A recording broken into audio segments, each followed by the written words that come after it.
Mamy 3 historyczne odmiany, Furmint, Harslevelu i Szargo-Muszkotaj. To są odmiany, które nasi przodkowie 130 lat temu wybrali na to, takie odmiany, z którymi możemy robić to wino tokajskie. I jak się okazało, to wino jest niesamowite. Takie wino Furmint w takim smaku jeszcze nigdy nie miałem, od kiedy robię wina. Krzaki cierpieli troszeczkę od susza i dlatego jest jakiś niepowtarzalny smak w tym wino. Jak w następnych latach chcę to powtórzyć, na pewno nie mogę. Nie uda się. Nie uda się. Cześć, ja się nazywam Jarek z Szalonych Walizek i zapraszam Was na kolejną podróż w rozmowie z naszym niecodziennym gościem. Dzisiaj pozdrawiamy Was serdecznie z Tokaju. Siedzimy na werandzie domu wina Sedmak Borjas.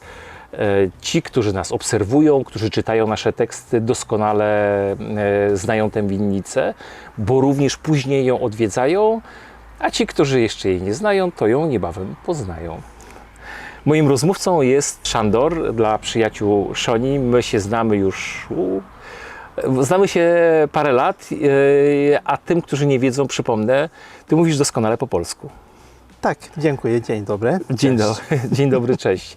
Spotkaliśmy się, przyjechaliśmy do Tokaju, dlatego że rok temu uczestniczyliśmy w winobraniu, mieliśmy wielkie szczęście, trafiliśmy w takie okienko pogodowe, były dobre warunki, zbieraliśmy furminta i przyszedł taki moment, że my możemy sobie popróbować, tamten rok był wyjątkowy, możemy sobie popróbować te wina, ale ja nie chciałem zaczynać rozmowy od tego winobrania ubiegłorocznego, tylko chciałem trochę zacząć od historii win w Tokaju i tego, jak się Tokaj Polakom kojarzy. Ty jesteś chyba najlepszą osobą, żeby o to zapytać, bo Ty pracowałeś przecież bardzo wiele lat w Instytucie Winiarskim tutaj na Węgrzech, no i masz dużą świadomość tego, jak te wina tutaj i winnice się zmieniały. Zmienili się dużo, to muszę powiedzieć, ale jak kojarzą Polacy nasze wina tokajskie? Najczęściej spotykam się z tym, że przyjeżdżają gości i mówią, że Tokaje, wino Tokaje, ale kojarzą się wino Tokaje tylko z winami słodkimi. Są samorodne.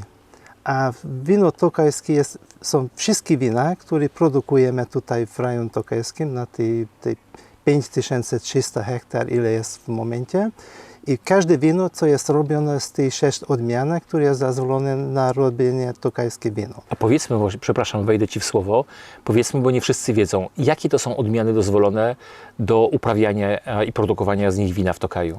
Mamy 3 historyczne odmiany, Furmint, Harslevelu i Szargo-Muszkotaj. To są odmiany, które nasi przodkowie 130 lat temu wybrali na to, takie odmiany, z którymi możemy robić to wino tokajskie. Od tych czasów mogliśmy sadzić tylko te odmiany w całym rejonie. 20 lat temu zezwolili jeszcze 3 odmiany, które bardzo mało ilości można znaleźć w tokajskim rejonie, ale już tutaj można znaleźć i butelkują kilka firm takie wina też. Kabar, Zeta i Kövérsöllő się nazywają te 3 odmiany. Znamy je również u Ciebie, bo Ty też je Kabar masz. Kabar i Zeta mamy, tak. A Kövérsöllő nie mamy w momencie jeszcze. I Polacy głównie, no historycznie rzecz biorąc, to Polacy znali chyba głównie to wino Samorodni. Samorodny i Asu. I Asu. Samorodny i Asu. Ale muszę powiedzieć, że zawsze robiliśmy wytrawne wina też w rejonie tokajskim i w większości wina, co produkowaliśmy, zawsze było wytrawne wino. I tak naprawdę nie było świadomości tego wytrawnego wina, tylko słodkie. Tylko słodkie, tak, bo w latach 70., 80. i troszeczkę później, jak bardzo mało wino można było kupować w Polsce, głównie te wina sprzedawali tam. Te słodkie. Tak, te słodkie. I do teraz mogę powiedzieć, że dużo takich butelki można znaleźć jeszcze w domach, na wszędzie, z lat 80. Dalej, kiedyś kupowali, dostali, pozostawili na półkach, żeby jak będzie jakiś okazję, to otworzymy. A czekają dalej do teraz na tej okazji. A to wino na półce w Już nie do picia. pokoju jest nie do picia. Tak. Powiedzmy sobie szczerze, pamiętajcie, już nie próbujcie go, bo można się pochorować. Próbować tak? można, zachorować, nie? Próbować można. Dużo przyjemności nie będzie z tego. To więcej już kosztuje to wino dla siebie. Jak ktoś wie, że to babcia dostała, ojciec dostała i tak dalej, to w smaku już nic nie... Wartość nie emocjonalna. Nie ma wartości. Wartość emocjonalna Tak. dla kogoś. Tak. Ja przyznam, że jak pierwszy raz przyjechaliśmy, to próbowaliśmy też raczej win słodkich, półsłodkich. Sargam Szkotalik bardzo mi się spodobało półsłodkie. Było absolutnie wyjątkowe, bo taki balans i tej słodyczy i aromatu. Piękny nos to wino ma, a dopiero później zobaczyłem u Ciebie wina wytrawne i absolutnie zachwyciły mnie furminty. Te pierwsze chyba z 2021, dobrze pamiętam? Tak. To był w ogóle chyba niesamowity rok. Tak, odmiana Sarga Muszkota jest tej odmiana, który bardzo szybko złapie tych, którzy jeszcze nie pili wino, bo jest pachniące, aromatny, świeży, taki cudowne wino na lato, a dlatego młodzież bardzo lubi to wino. A niektórzy zostają, Czuję się młody. niektórzy zostają na muskaty i najbardziej lubią muskaty, tylko jak więcej wina ktoś spróbuje, to zaczyna pić i słodsze, i mniej słodkie, i każdy smakuje. O tamtym winie z 2021 to my już sobie rozmawialiśmy. Myślę, że jest czas, żeby przejść do tego ubiegłego roku, 2022 i do winobrania. Ja może przypomnę też wszystkim ten film gdzieś tutaj w prawym górnym rogu w karcie, gdyby ktoś chciał się wybrać na winobranie do Tokaju, zobaczyć jak to jest i odwiedzić winnicę Sedmak Borjas. Polecamy, bo to jest naprawdę niesamowita przygoda, niesamowite przeżycie i przy okazji można pomóc, zrobić dobry uczynek, pomóc winiarzom. My mieliśmy tę okazję i mamy wina już z tamtego roku. Ty mi mówiłeś przez telefon, zanim przyjechaliśmy, że te wina były, że to był niezwykły rok i te wina były niesamowite. Opowiedz coś więcej właśnie. Dlaczego? Znowu, nie wiem, pamiętasz jak rozmawialiśmy o wina o 21 rok? Pamiętam. Mówiłem, że zbieraliśmy takie wina, jakie wymarzyłem. A następny rok to samo. Podwójne szczęście. Podwójne szczęście, tak, ale mieliśmy absolutnie inny rok, bo 21 był chłodniejszy, ale wszystko bardzo dobrze się ułożyło na końcu, a 22 rok mieliśmy niesamowita susza. Październik, 21 rok, do następnego października, 12 miesięcy, bardzo mało deszcz pada u nas. Dlatego taka niesamowita susza. Tylko za szczęście mamy troszeczkę starsze winnicy. Deak już ma 40 lat, Szojgu 18 lat i te korzenie już są głęboko w gleba i w skali. I znalazły tyle Winorość woda, daje sobie radę. tyle woda, ile potrzebowali na cały rok. Mieliśmy kłopot tylko z jedna winnica, jedna z najcenniejszych, bo górna część winnica Deak jest na les. I tam bardzo blisko jest skala pod lesem. I tam już widziałem w lipcu, że będzie za mało woda i połowa kiści rzucaliśmy na ziemię. Mhm. Tej część zbieraliśmy razem, jak pamiętasz. Ostatni dzień zbiory przed deszczem, jak skończyliśmy... Uciekaliśmy właściwie przed deszczem. Uciekaliśmy od deszczu, ale skończyliśmy te zbiory i jak się okazało, to wino jest niesamowite. Takie wino w Furmint w takim smaku jeszcze nigdy nie miałem, od kiedy robię wina, bo z powodu tej suszy kiści i jagodki mieli grubsza skórkę. A jak zbieraliśmy, nie było botrytis na te kiści. Co roku robiliśmy z tej części albo samorodny, albo asu, te najsłodsze wina, później zbiory, ale z ubiegłego roku nie było botrytis na tej grube skórkę, co się robiło od suszy. Krzaki cierpieli troszeczkę od susza i dlatego jest jakiś niepowtarzalny smak w tym winu. Jak w następnych latach chcę to powtórzyć, na pewno nie mogę. Nie uda się. Nie uda się. Wyjaśnijmy może, bo ludzie mogą nie wiedzieć, dlaczego się zrzuca część owoców, bo wszyscy mogą myśleć, że winiarzowi zależy na tym, żeby tych kiści winogron było na krzaku jak najwięcej, bo wtedy jak najwięcej wina zrobi. A to przecież nie zawsze tak jest, bo taka winnica jak ta, w której jesteśmy, Sedmak Borchas, to nie jest winnica, która jest nastawiona na ilość, na wielkość produkcji, tylko na jakość. Tak, tak. Każdy winiarz musi decydować na ilość, czy na jakość chce robić wino. Jeżeli zostawi, ile winogron zostawi. jeżeli zostawi te winogrona, to spada jakość tego wina. Zostawiliśmy mniej i z tej mniej jeszcze musieliśmy zrzucać w lipcu część. Ale dzięki temu to, co zostało, jest wyjątkowe. Tak. Spróbujesz? Bardzo chętnie, właśnie tak nie chciałem się wyrywać, ale mówię, spróbujemy. A ja w międzyczasie, gdy Szonie otwiera butelkę, powiem Wam, że tutaj za moimi plecami powolutku będzie się rozgrywał spektakl. No, jeszcze trochę. Tu jest kaplica Świętej Teresy i tam za tą kaplicą, za tym wzgórzem zachodzi słońce.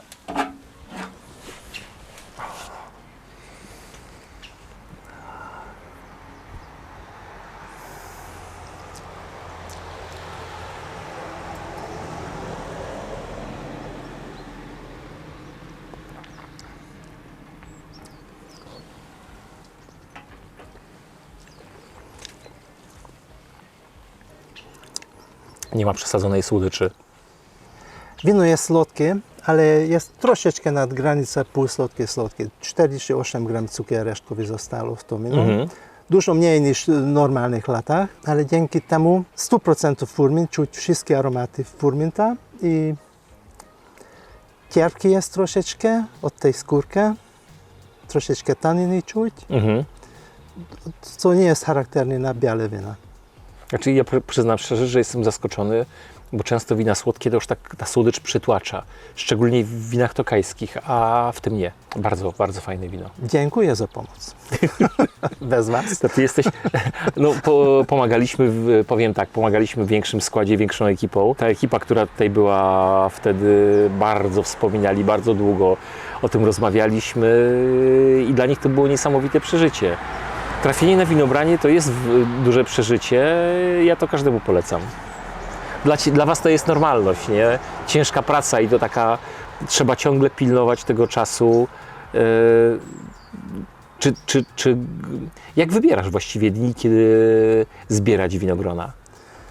To przez zbiory od wrzesień do końca zbiory, często do połowy listopada, codziennie jesteśmy w winnicy i codziennie badamy jakości winogrona. To jest refraktometr, kropiący sok na refraktometr i to pokazuje zawartości cukru. Ale nie tylko to decyduje, bo musimy zbadać meteorologię cały czas. Jaka pogoda czeka nas. I wiesz, że bardzo dobrze zdecydowaliśmy, że ten furmint zbieraliśmy w ten dzień, bo potem już nie było dobra pogoda. Co drugi, trzeci dzień pada deszcz. I winiarze, którzy zaryzykowali, zostawili winogron na dłużej, na asu, oni już tego nie mogli zbierać. Te osoby, które zaczynały się gnić, gdzie działa już letni peleśni, botrytisa, już na gnicie, całkowicie gnicie tam przeszło przez tych kiści. To duże szczęście. Ostatni moment. Ostatni moment, tak zbieraliśmy. Przyjemnie, że mogliśmy uczestniczyć w takim ostatnim momencie. To wino, które otworzyłeś, to jest furmint słodki. Co jeszcze jest ciekawego z Twoim zdaniem, o czym warto wspomnieć? 22 rok, jak zwykle robiliśmy muskaty. Jest wytrawny muskat, półsłodki muskat, szare etykiety, żółte etykiety, wszystkie znają te etykiety już. Tego nie będziemy spróbowali, bo jak każdy rok. Podobne. Muskaty są podobne, a szczególnie u Was one są podobne, mają, szczególnie ten wytrawny, jest bardzo aromatyczny. Tak, robiliśmy wytrawny furmint, to jest druga winnica z winnicy Szajgo.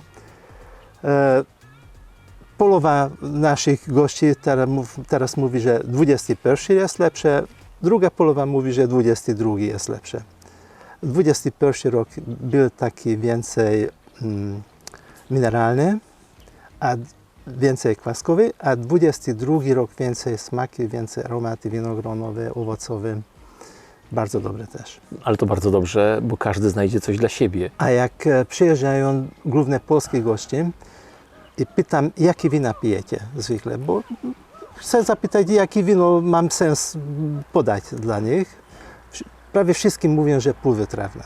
Mhm. Półwytrawne.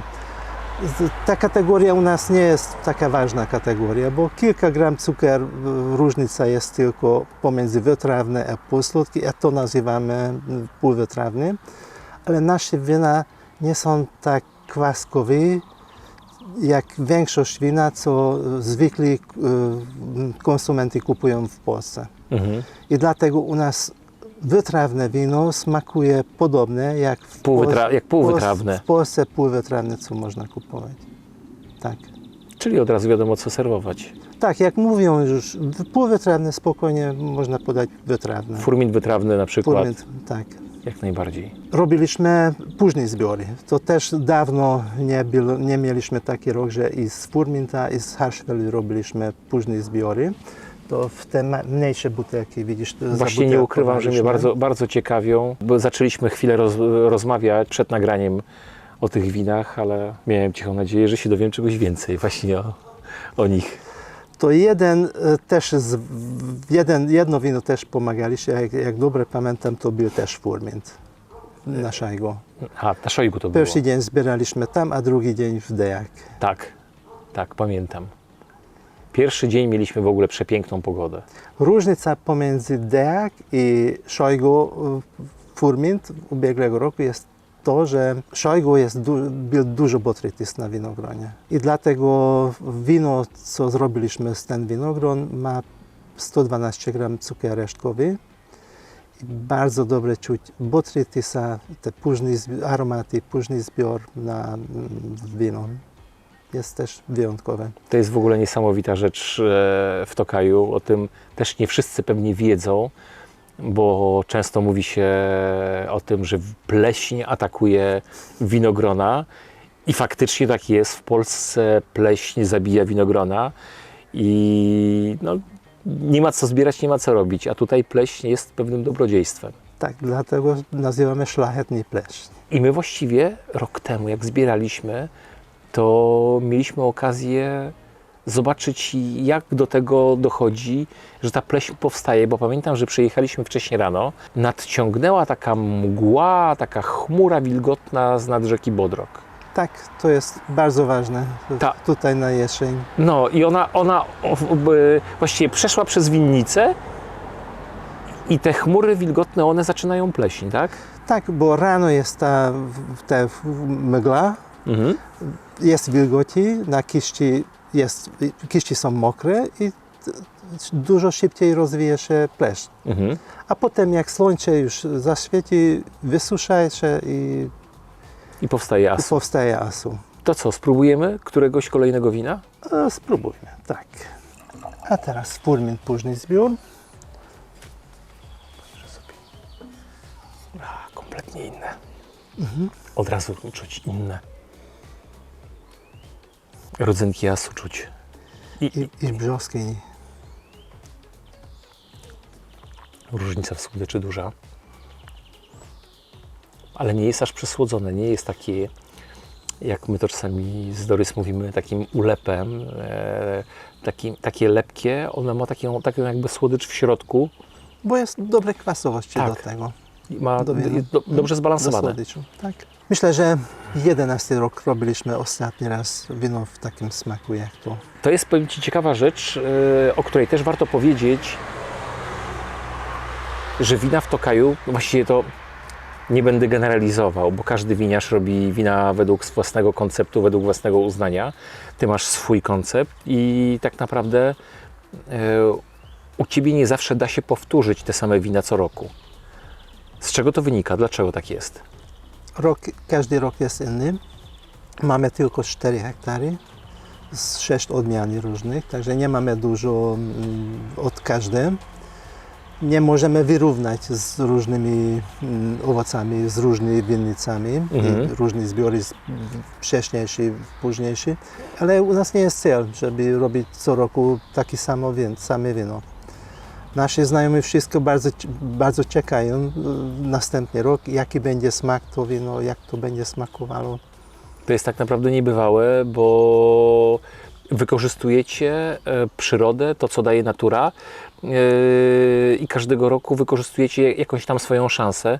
Tak jak mówisz o tym winie, od 2011 nie było takiego wina, bo nie było takich warunków, nie było takiej pogody. A my fermentujemy na naturalne drożdży każde wino. To tak drożdży, które są na winogronie. Na skórce.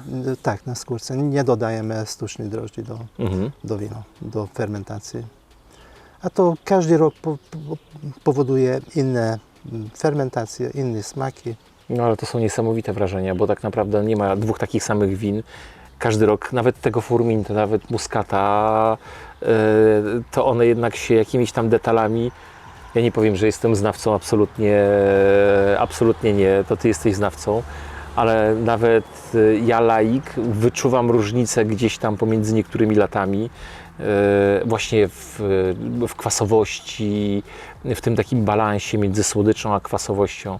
Mówię, przygoda z winem to jest niezwykła przygoda. Jak się próbuje tych win i porównuje różne lata. I my też bardzo lubimy grać w tym. I po to właśnie warto przyjeżdżać do Tokaju, i to nie, że przyjedziemy jednego roku, ale warto wracać i próbować kolejnych win, właśnie szczególnie w takiej małej winnicy jak Sedmak Borjas, po to, żeby zobaczyć różnice i jak te różnice w pogodzie, w klimacie tak dobry winiarz jak Ty wykorzystuje. Dziękuję. Bardzo proszę. I zmierzając powolutku do brzegu, jeszcze jest jedno wino, o które chciałem zapytać, a mianowicie ten brut. Bruta produkujecie od 19 roku, ale... 4 roki już robiliśmy. A to, co widzisz, to jest 20 rok, ale nie to, co wcześniej spróbowałeś. Czym on się różni? W tym, że połowa z tej wino musujące degorżowaliśmy rok temu, a druga połowa jeszcze poleżakowaliśmy dłużej. I to, co teraz będzie otworzył, to wino już leżakowe 30 miesięcy na osady. I potem degorżowaliśmy, znowu nie dodaliśmy słodycz do tego, tak zostało Brut Natur, to szampan. To jest absolutnie wytrawny, zero zawartości cukru. Co jest ważne, o tym też warto wspomnieć, tych win nie można nazywać szampanem, bo nazwa szampan jest zastrzeżona, dlatego na Węgrzech to wino nazywa się Pezsge. Pezsge, tak. Pezsge. Po węgiersku jest Pezsge, wino musujące. I takie wino też warto pić z dobrych kieliszki. Proszę bardzo. To są polskie kieliszki.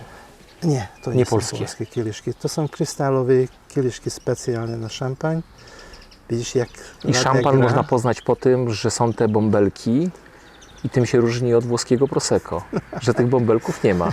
Nie. Dobrze mówię? Nie. Prosecco jest absolutnie inna historia. To wino musujące produkujemy w tradycyjnym sposobem. Robimy wino, jak się wyklarowaliśmy, wlewamy do szampańskiej butelki, dajemy troszeczkę słodycz i drożdży do wina i zamykamy z kapsułką. Potem wino fermentuje się w zamkniętej butelki, około miesiąca kończy się fermentacja, robi się ponad 6 bar ciśnienie w butelki, a potem leżakujemy dłużej na osady. Jak mówiłem, 30 miesięcy leżakowaliśmy i teraz miesiąc temu było degorżowane to wino. Ale po tym można poznać bruta, czyli wino musujące, robione klasyczną metodą, że ono ma ten taki bąbelek, tak? Który Bąbelki mają wszystkie, te nieklasyczne, bo dodają gaz do wina. Tylko tutaj naturalny sposób jest robiony, a nie gaz dodany do wina. Mocno wytrawne. Wytrawne, Duża kwasowość. ale czuć te duże leżakowanie. Delikatne. Delikatniejsze jest, tak. Bardzo dziękuję za rozmowę. Bardzo dziękuję za opowieść o winach, które tutaj produkujecie. Też chcę o tym wspomnieć i przypomnieć, że my w żaden sposób nie namawiamy do picia alkoholu, ale każdy robi jakieś tam swoje wycieczki i swoje podróże I to jest jeden ze sposobów na podróżowanie po świecie, czyli na przykład takie wycieczki do miejsc, gdzie tworzy się pyszne rzeczy. Dziękuję bardzo za rozmowę i za tę opowieść o winach. My to miejsce odwiedzamy, część osób zna, my polecamy, żeby odwiedzić tę naprawdę niezwykłą winnicę Sedmak Borchas w Tarcal i do zobaczenia w kolejnym filmie.